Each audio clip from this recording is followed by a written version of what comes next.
Charles Leclerc dropped from 6th to 8th place at the 2026 Miami Grand Prix after receiving a massive 20-second time penalty for repeatedly cutting corners on the final lap.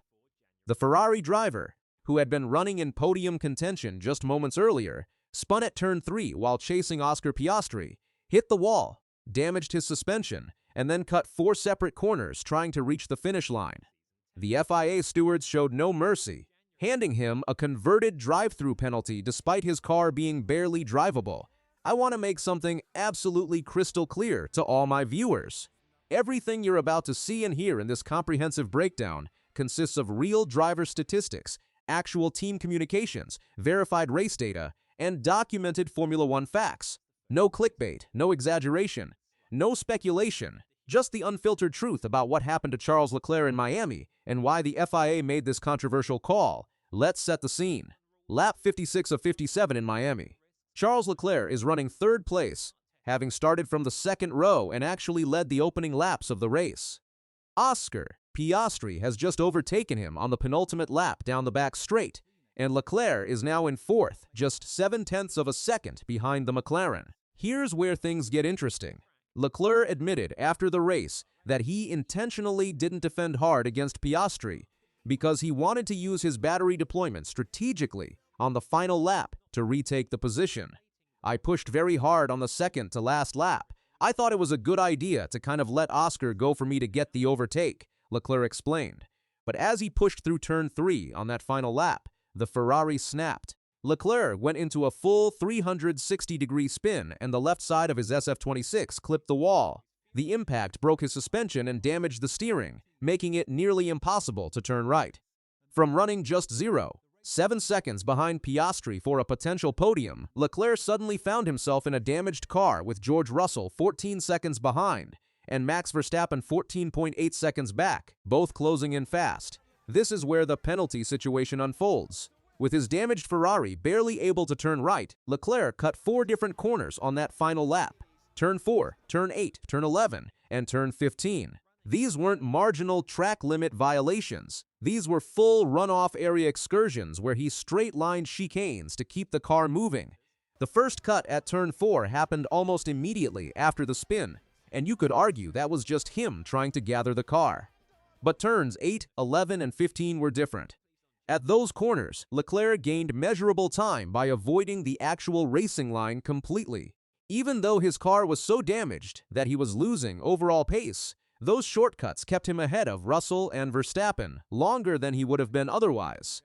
By the time they reached turn 17, Russell had closed that 14-second gap entirely and overtook Leclerc for 4th place. Verstappen did the same on the run to the finish line, dropping Leclerc to 6th at the checkered flag. He crossed the line 17 seconds slower than his previous lap, absolutely crawling to the finish. After the race, the FIA stewards summoned Leclerc for 3 separate investigations: driving a damaged car in an unsafe condition, leaving the track and gaining an advantage multiple times, and contact with George Russell at the final hairpin.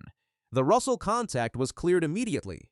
Both drivers agreed it was just a minor racing incident.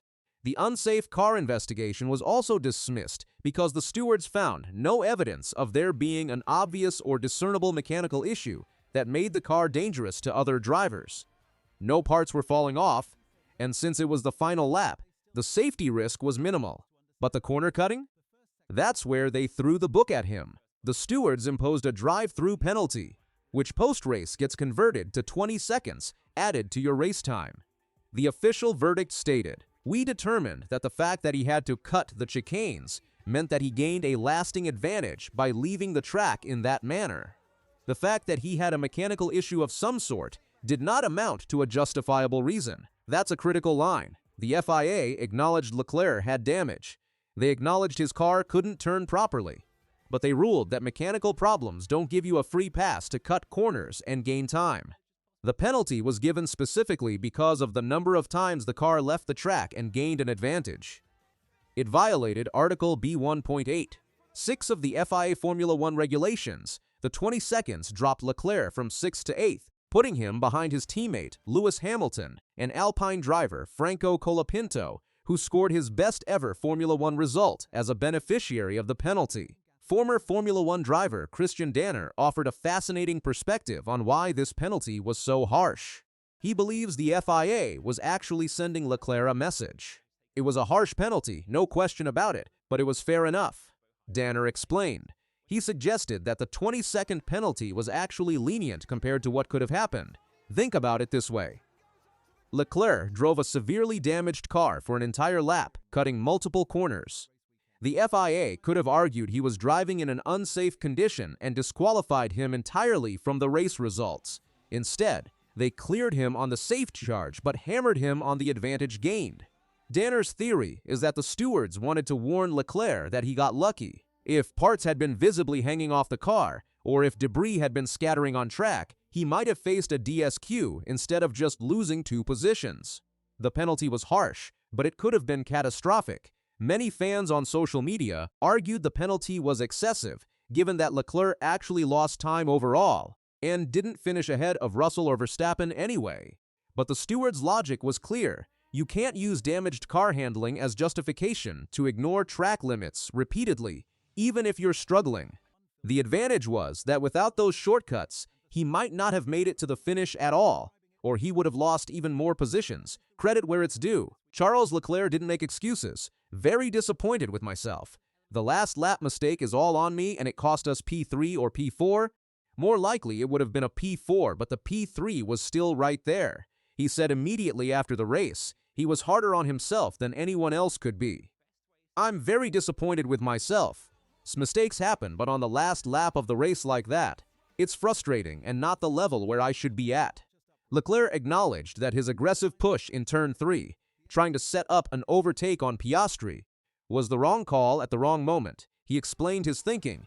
He wanted to let Piastri go easily, so he could use his battery deployment strategically for a counterattack. But the plan backfired spectacularly. One moment of overpushing turned a potential podium into an 8th-place finish and a significant penalty. Former F1 driver Riccardo Patrese actually defended Leclerc, suggesting he shouldn't be so hard on himself publicly. But that level of self-criticism shows maturity. Leclerc didn't blame the car, the team, the stewards, or the situation. He owned it completely. So what's the bigger picture here? Charles Leclerc went from leading the Miami Grand Prix in the opening laps to finishing 8th with a 20-second penalty. A podium opportunity evaporated in one corner. Ferrari's Miami weekend ended with both drivers outside the top 6 on pure pace, with Hamilton finishing 7th before Leclerc's penalty promoted him to 6th. The FIA's decision reinforces a clear standard. Mechanical damage is not a justification for gaining track position through illegal shortcuts. Even if you're struggling, even if you're losing time overall, repeatedly cutting corners to stay ahead of closing rivals will be penalized. The stewards had to draw a line, and they drew it firmly. For Leclerc, it's a painful lesson, but not a championship-defining disaster. He's still had a strong start to 2026, with minimal mistakes until Miami. This one hurt, but it's recoverable. For Ferrari, the bigger concern is the underlying pace deficit that put them in this position in the first place.